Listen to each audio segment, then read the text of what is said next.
आज हम किसी फिल्मी पटकथा की बात नहीं कर रहे हैं, बल्कि उस जमीनी हकीकत की बात कर रहे हैं जिसने वैश्विक कूटनीति के गलियारों में खलबली मचा दी है। हॉर्मुज, दुनिया का वो जो सबसे संकरा और संवेदनशील रास्ता जहां से पूरी दुनिया की ऊर्जा जरूरत पूरी होती है, वहां आज भारत ने अपनी शक्ति का वो ट्रेलर दिखाया है जिसे देखकर दुनिया के बड़े बड़े शूरमा ये सोचने पर मजबूर हो गए हैं कि कैसे भारतीय नौसेना ने इतनी सटीकता और धमक के साथ ऑपरेशन को अंजाम दे दिया। भारतीय नौसेना ने न केवल ईरान के नाक के नीचे से अपने तेल के जहाजों को सुरक्षित निकाला है, बल्कि दुनिया को ये जता दिया कि अब भारत केवल प्रतीक्षा नहीं करता, अब भारत प्रहार और प्रोटेक्शन दोनों साथ लेकर चलता है। हमारे देश में ना कुछ ऐसे बुद्धि परजीवी पाए जाते हैं जिन्हें अपनी सेना की काबिलियत पर तब तक यकीन नहीं होता जब तक उन्हें एचडी क्वालिटी में अच्छी टाइमलाइन का ठोस केला ना मिल जाए। दरअसल इन लोगों की समस्या बहुत गहरी है।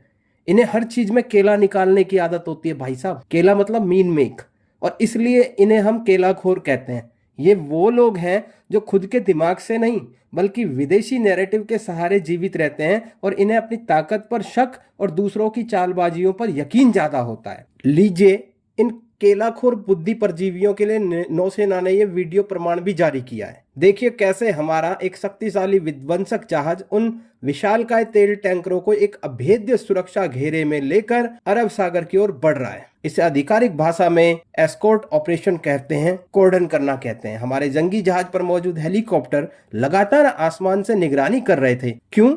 क्योंकि आज की दुनिया में इंटरनेशनल लॉ केवल किताबी बातें रह गई हैं। असलियत में तो जिसका लठ उसी का नक्की दुआ तिया चौक भट्ट वाला हिसाब किताब ही अब समंदर पर राज कर रहा है। जिसके पास पावर है, फैसला उसी के हक में है। यहाँ एक बात समझना जरूरी है, कुछ लोग अब भी शांति का राग अलापेंगे कि बातचीत क्यों नहीं की। मतलब साफ है, जहां हालात युद्ध जैसे हों और सामने वाले के हाथ में बंदूक हो, वहां प्रार्थना पत्रों से काम नहीं चलता बंधु। अगर आप अपनी सुरक्षा का इंतजाम खुद नहीं करेंगे तो आपका जहाज भी जब्त होगा और अंतर्राष्ट्रीय मंच पर आपकी साख भी जब्त हो जाएगी। इसलिए भारत ने तय किया है कि ऐसे अकल के बंधुआ मजदूरों को हम मिठाई खिलाकर मोक्ष प्रदान नहीं करेंगे। ईरान ने अब एक नया पैंतरा चला है, परमानेंट टोल टैक्स। यानी अब अगर आपको स्ट्रेट ऑफ हॉर्मुज पार करना है तो ईरान को हफ्ता देना होगा।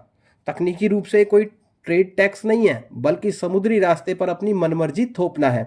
ऑफिशियल स्टैंड की बात करें, भारत एक सॉवरेन स्टेट है और फ्रीडम ऑफ नेविगेशन हमारा अधिकार है। अगर भारत ने एक बार भी इस दबाव के आगे घुटने टेके और टोल के नाम पर पैसे दिए तो अंतर्राष्ट्रीय स्तर पर हमारी छवि एक कमजोर और रिश्वत देने वाले देश की बन जाएगी। कूटनीति में साख बनाना दशकों का काम है दोस्तों, लेकिन उसे गंवाना सिर्फ एक गलत समझौते जितनी देर की बात होती है। हमारा फैसला स्पष्ट है, हम केला, मेरा मतलब है हफ्ता, नहीं देंगे। हम अपनी ताकत तैनात करेंगे। लेकिन याद रहे, रणनीतियां सिर्फ बंदूकों से नहीं दिमाग से भी जीती जाती हैं। ईरान के साथ हमारी एक ऐतिहासिक समझ रही है, हमारे कूटनीतिक बैक चैनल से सक्रिय हैं। हमारा प्रस्ताव बहुत व्यावहारिक है, हम आपको टोल नहीं देंगे बल्कि हम आपसे कच्चा तेल खरीदेंगे। इससे ईरान को वो बाजार मिलेगा जिसकी उसे सख्त जरूरत है, और भारत को अपनी ऊर्जा सुरक्षा की गारंटी। यह एक ऐसा विन विन एग्रीमेंट है जिसमें भारत का स्वाभिमान भी बना रहेगा और हमारे जहाज़ों का रास्ता भी साफ रहेगा। संकट के समय में भारत ने पहले भी यही रास्ता अपनाया है और आज भी सबसे कारगर हथियार यही है। साथियों, संदेश बिल्कुल साफ है। भारत अब उस स्थिति में है जहां वो अपनी शर्तें खुद डिक्टेट कर सकता है। हमारे 14 बड़े जहाज वहां फंसे हैं जिन पर भारत की ऊर्जा सुरक्षा टिकी है। अगर हम पीछे हटते हैं तो देश में तेल का संकट पैदा हो जाता है। नौसेना के इस एक्शन ने बता दिया, ये नया भारत है। अब ये मोर्चा मैं आपके हवाले करता हूँ। इन केलाखोर बुद्धि परजीवियों की बातों को छोड़िए, आप अपनी रणनीतिक समझ से बताइए, क्या हमें ईरान के साथ तेल के बदले रास्ता वाला समझौता करना चाहिए या फिर स्ट्रेट ऑफ हॉर्मुज में अपनी नौसेना की परमानेंट मौजूदगी दर्ज करानी चाहिए? अपनी राय कमेंट सेक्शन में जरूर दीजिए। ज़्यादा से लाइक, सब्सक्राइब कीजिए, शेयर कीजिए। धन्यवाद।